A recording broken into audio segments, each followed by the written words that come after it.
नमस्कार भाई, स्वागत है आप सभी का एक बार फिर से रितेश क्लासेस में। और हम इस वीडियो में इजराइल से संबंधित कुछ बात जानेंगे। युद्ध का क्या वहाँ माहौल चल रहा है, ठीक है। देखिए, इतनी भयावह तस्वीरें, इतना बम बरसाए गए हैं, ये हाल हो गई है। देखो पूरे पूरे बिल्डिंग जमीन दोज हो गए हैं, कुछ नहीं बचा है, पूरा का पूरा राख है चारों तरफ। इतनी भयंकर तबाही मच रही है वहाँ पे, फिर भी कोई आगे नहीं आ रहा है कि इस युद्ध को जल्द से जल्द रोका जाए, है ना। इजराइल लगातार बम बरसा रहे हैं, हालांकि पहले इजराइल पर ही बरसाया गया था। देखो कुछ अपडेट्स आप ध्यान से थोड़ा सा सुन लेना। इजराइल और फिलिस्तीन के बीच झगड़ा चल रहा है, दिन प्रतिदिन तेज होते जा रहा है। इजराइल ने सैनिक, लड़ाकू विमान सब कुछ उतार दिए हैं अपने।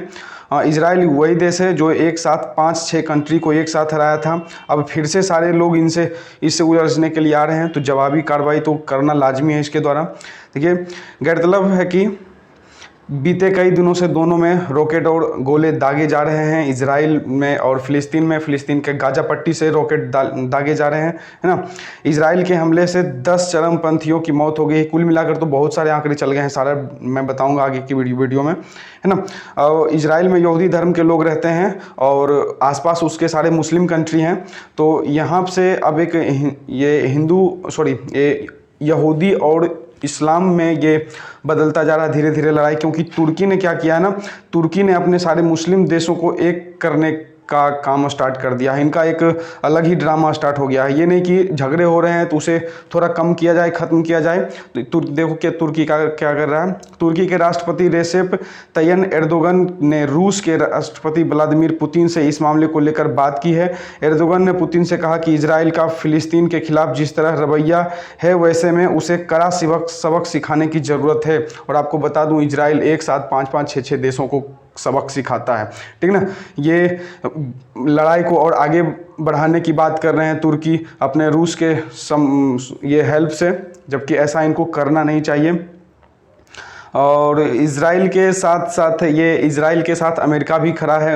अमेरिका खड़ा क्या, उन्होंने कहा है, जो बाइडेन ने कहा कि अपनी भूमि की रक्षा करना इजराइल का हक है। वहीं इधर से जो मुस्लिम कंट्रीज़ हैं वो फिलिस्तीन के साथ हैं अपना। ये पाकिस्तान वाले भी, इमरान चचा भी अपना कह दिए हैं कि हम फिलिस्तीन के साथ हैं, है ना।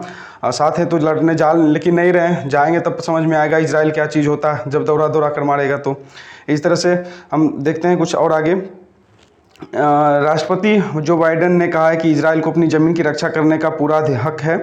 देखो, जख्मी बहुत सारे लोग हो चुके हैं, हमले में सैकड़ों लोग जख्मी हुए हैं। इजराइल की जवाबी कार्रवाई में गाजा की कई इमारतें जमींदोज हो गई है। ऊपर हमने तस्वीर भी दिखाई आपको।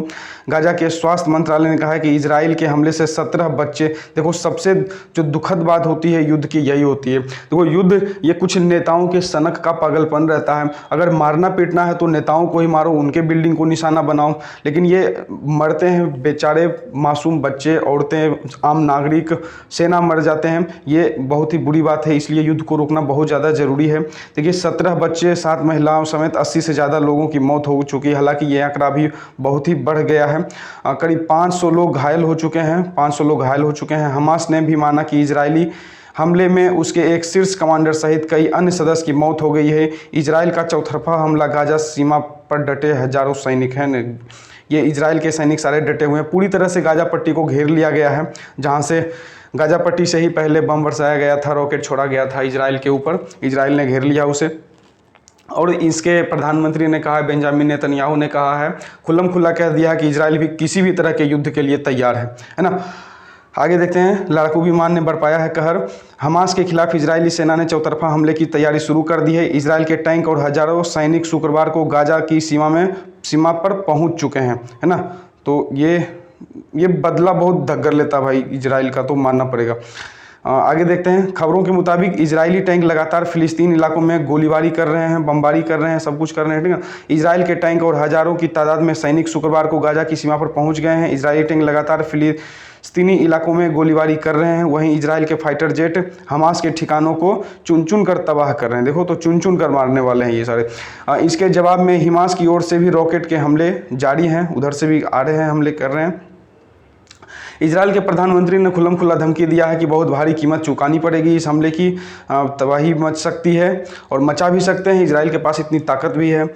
इस बीच हमास के सैन्य प्रवक्ता अबू ओबेइदा ने कहा है कि उनका समूह इजराइल के ज़मीनी हमले से डरता नहीं है। हाँ, हमास के प्रवक्ता ने कहा है कि इससे उनके पास इजराइल के जिंदा या मृत सैनिकों को पकड़ने का अवसर होगा। अभी तक यह स्पष्ट नहीं हो पाया है कि इजराइल की मंशा हमास के रॉकेट हमलों की जगह को नष्ट करना है या फिर हमास के नेताओं को मारना है या फिर गाजा पर धावा बोलना। सबसे अच्छा यही होगा, अगर लड़ना ही है तो नेताओं से लड़ो, हमास के नेताओं को मारो। कहीं धावा बोलने की ज़रूरत नहीं है, कहीं कुछ विध्वंस करने की ज़रूरत नहीं है। नेता मरेंगे, युद्ध समाप्त हो जाएगा ऑटोमेटिक, है ना। देखो क्या पहुंच गया आंकड़ा, 109 फिलिस्तीनियों की मौत, 450 से ज़्यादा लोग जख्मी हो चुके हैं। संघर्ष के कारण फिलिस्तीन के लोगों के बीच मातम है। रमज़ान का पवित्र महीना का समापन हुआ है। सोमवार से रॉकेट दागे जाने के बाद भी इजराइल ने गाजा में 3 बहुमंजिला इमारत, ये सारे कांड कर रहे हैं। यहाँ पे कोई रोक टोक करने वाला नहीं है, जो मर्जी आ रहा है ये कर रहे हैं जैसे तैसे, ठीक ना। तो ये एक अपडेट आपके लिए, मिलते हैं नेक्स्ट वीडियो में। आज में इतना ही, धन्यवाद।